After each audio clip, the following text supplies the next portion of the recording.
disciples, Jésus entra dans un village. Une femme appelée Marthe le reçut dans sa maison. Elle avait une sœur nommée Marie qui, se tenant assise aux pieds du Seigneur, écoutait sa parole.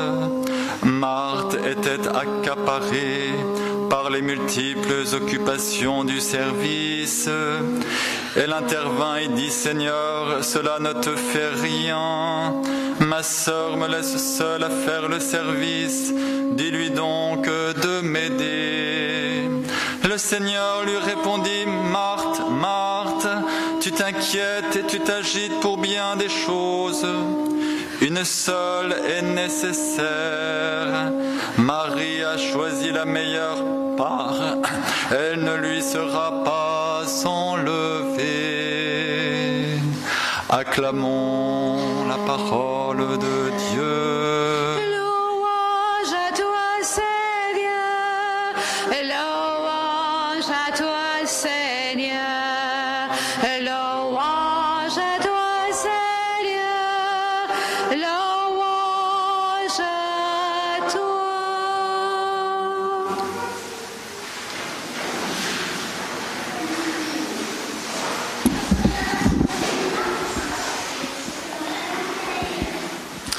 Alors, comme il y a beaucoup d'enfants, je vois parmi vous, des petits et des grands enfants,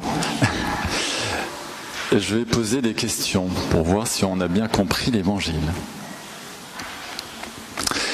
Qu'est-ce que Jésus reproche à Marthe ?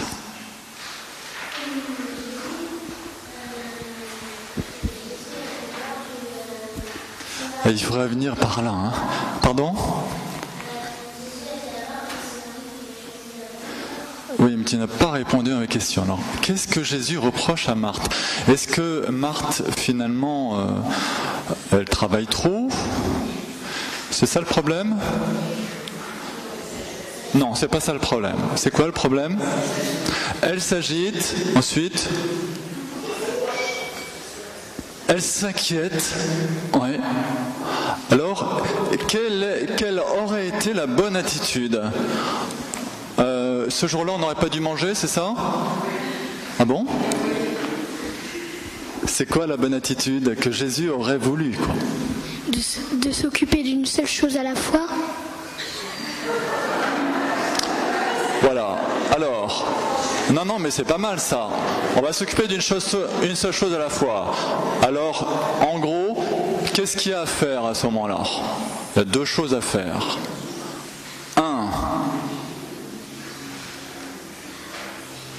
Qu'est-ce qu'il y a à faire ce jour-là ? Jésus faisait quelque chose ou pas ? Il parlait, il enseignait ? Ou alors il était en train de dormir sur son coussin, en train d'attendre que le repas soit prêt ? Qu'est-ce qu'il faisait ? Donc, première chose à faire, peut-être, on va écouter Jésus, d'accord ? Puis deuxième chose à faire, c'est quoi la deuxième chose ? Importante quand même, hein ? Non, mais un travail, il y avait un travail à faire. Préparer le repas. Alors chaque chose en son temps. Alors moi j'ai une question à vous poser. Le matin, quand vous commencez votre journée, vous prévoyez un temps. Alors qu'est-ce qu'il y a à faire ? Il y a à faire des choses matérielles et des choses spirituelles le matin, d'accord ? On est bien d'accord ? Alors on va commencer d'abord par le plus facile. Les choses matérielles, c'est quoi le matin ? Qu'est-ce que tu fais le matin quand tu te réveilles ? Elle a oublié. Oui. Je prends mon déjeuner. Il prend son déjeuner, c'est un travail, il faut se nourrir. Qu'est-ce qu'il faut faire le matin ? S'habiller. On va s'habiller, d'accord. Qu'est-ce qu'on peut faire aussi ? Se laver les dents. D'accord. Ça, c'est niveau matériel. On est bien d'accord. Au niveau spirituel, tu penses que Jésus parle dès le matin ou pas ? Non ? Ah bon ? Vous êtes d'accord ? Elle a dit non. Il a dit non. Oui, alors pourquoi? Parce que Jésus parle. Oui. Jésus parle. Il nous dit ici d'ailleurs que sa parole est féconde. Heureusement que Abraham, il a écouté la parole de Dieu, d'accord? Parce que sinon, Isaac, il n'y aurait pas eu d'Isaac. La parole de Dieu, elle féconde notre vie. Première loi spirituelle. Donc le matin, on a besoin de faire des choses pour notre corps. On va le nourrir, on va le bichonner. Ça te prend combien de temps en gros de faire tout ça? 5 minutes? 10 minutes? Une demi-heure? 3... 15 minutes c'est fait. 15 minutes. Et toi tu prends combien de temps? T'habiller, te laver, les dents, peut-être autre chose aussi. Et puis, ouais, en tout. 18 minutes. Bon. Non, mais ok, pas mal. Alors, est-ce qu'on est quand même d'accord, les amis, est-ce qu'on est d'accord pour dire que c'est quand même super important aussi d'écouter la parole de Dieu dès le matin? Non, est-ce qu'on est d'accord là? Oui ou non? Bon, alors, si tu mets 18 minutes pour t'habiller, faire ta toilette le matin, et puis prendre ton petit déjeuner, moi je trouve que c'est quand même assez rapide. Alors combien de temps tu vas prendre pour écouter la parole de Dieu le matin?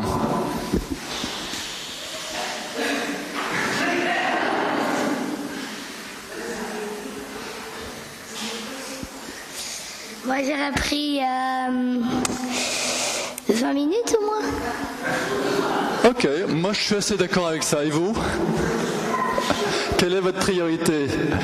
D'accord? Quelle est votre priorité? Non, parce qu'on va être concret, parce que si on sort de là et que ça change rien du tout, on a perdu notre temps, autant qu'on écoute vraiment la parole de Dieu, d'accord? Alors, la priorité, c'est quoi?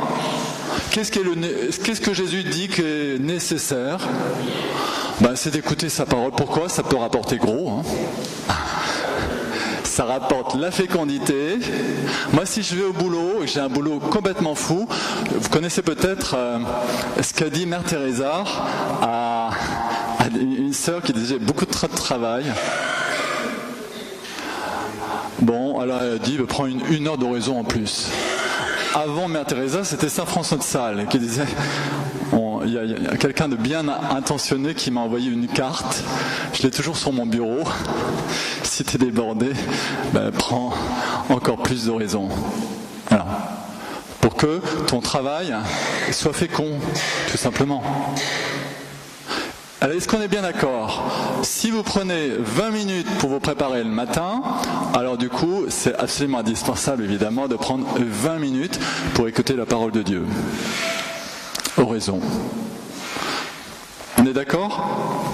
Qui est d'accord? Oui, il y a quand même une majorité. Ah, je trouve que vous êtes bons, hein. C'est super. Non, parce que, voilà. Oups là. Sinon, si vous voulez, l'évangile, c'est sympa, mais enfin, qu'est-ce que ça change? Quand Jésus dit l'homme ne se nourrit pas seulement de pain, mais de toute parole qui sort de la bouche de Dieu, bon, on trouve que c'est beau, mais en fait, il s'agit d'en faire l'expérience. Voilà. Alors, on va commencer avec 20 minutes. Vous allez m'écrire une petite lettre dans une semaine pour me dire qu'est-ce que ça a changé de prendre 20 minutes. Je ne sais pas si vous avez lu un bouquin qui s'appelle 15 minutes pour Dieu. Hein, ça date des années 70, carrément. Alors c'est l'histoire de quelqu'un qui a compris que pour commencer sa journée, eh bien, prendre 15 minutes pour Dieu, ça changeait tout. Bon. Alors pour... en fait, on a dit que pour nous, ça serait plutôt 20 minutes, hein, d'accord?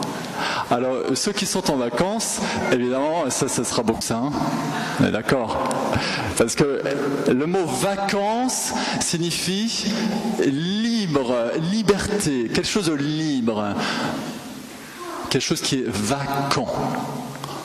Alors autant que la vacance soit rempli par Dieu et non pas par le moi. Très bien. Je vois que voilà, c'est bien, c'est très bien. Alors une belle loi spirituelle, parole de Dieu, pour nous elle est première. Et c'est vital, complètement vital. Et ça, Marie l'avait compris. Elle avait compris que ces paroles de Jésus, il fallait tout arrêter, mais je dis bien tout, quitte à risquer de manger 2 heures ou 3 heures plus tard, pour qu'on ne rate rien de la parole de Dieu. Oui. Parce qu'après, sinon, on n'aura plus faim du tout, donc évidemment...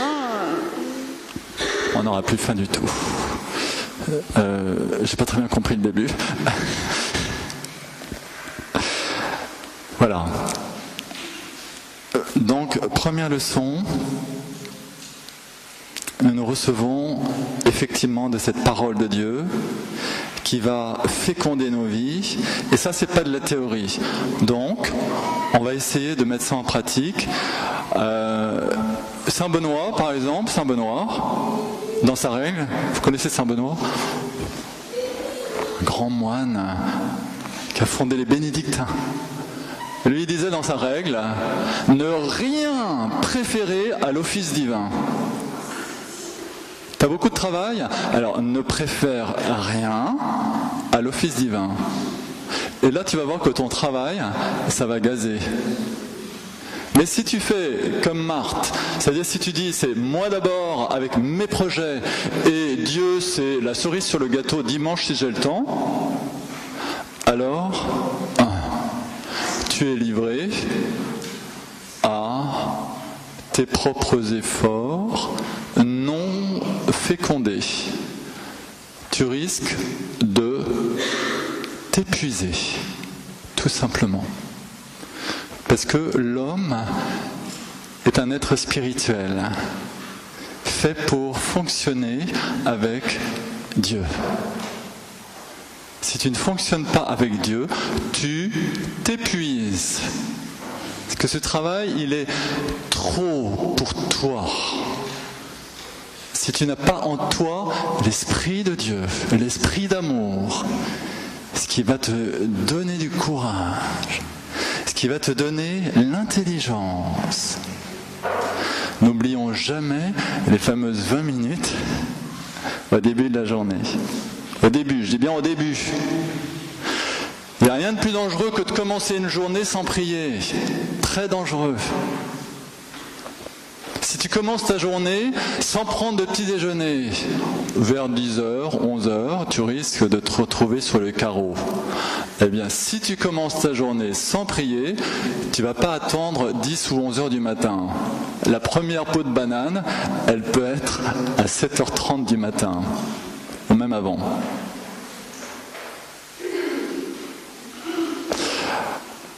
Voilà. Alors, ça, c'est cet enseignement du Seigneur qui nous dit « Cherchez d'abord le royaume ». Vous vous rappelez ? Cherchez d'abord le royaume. Tu t'inquiètes pour ta vie, pour demain, qu'est-ce que tu vas faire ? Cherche d'abord le royaume et la justice du royaume. Tout ça, ça te sera donné en plus. Évidemment, tu vas travailler, mais différemment. Différemment. Alors, en fait, on remarque ici que Marie, elle va se prendre l'agressivité de Marthe. Ça, c'est assez intéressant. Si nous décidons, frères et sœurs, de mettre en pratique la parole de Dieu, c'est-à-dire que Dieu soit premier dans nos vies, attendons-nous d'avoir quelques bâches. C'est-à-dire que des gens vous disent t'es complètement à côté de la plaque, tu penses pas comme tout le monde, toi tu fais pas comme tout le monde, t'es complètement à côté de la plaque. C'est pour ça que saint Paul, qui annonce la parole de Dieu, il dit « Moi je mets ma joie dans les souffrances pour le royaume ». C'est ça ce qu'il veut dire. Alors, ça veut dire que si nous jouons ce jeu, que c'est la parole de Dieu qui est première, alors nous serons en contradiction avec le monde. En contradiction. Ce ne sera pas très raisonnable, tes 20 minutes tous les matins, ou ta demi-heure. Ce ne sera pas très raisonnable pour ceux qui te regardent. Ils vont peut-être pas te comprendre. Et alors, tu vis sous le regard de qui ? Il va falloir, frères et sœurs, qu'on fasse un choix. Un choix qui nous met en contradiction. Contradiction d'abord parce qu'on va avoir une façon de travailler différente des autres. Tout sera consacré à Dieu. Tout.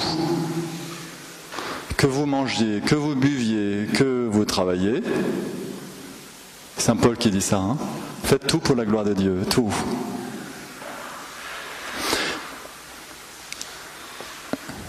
L'autre domaine sur lequel on va trancher sur ceux qui nous entourent, premier domaine, c'est création-providence, le travail. On ne va pas travailler comme les autres. Dieu d'abord. C'est Dieu qui passe en premier, pas Dieu en dernier à la fin de la semaine quand on a le temps. Dieu en premier.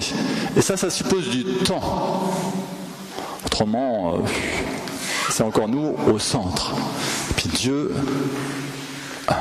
il est réduit à être notre aide, c'est tout. Non, Dieu est maître.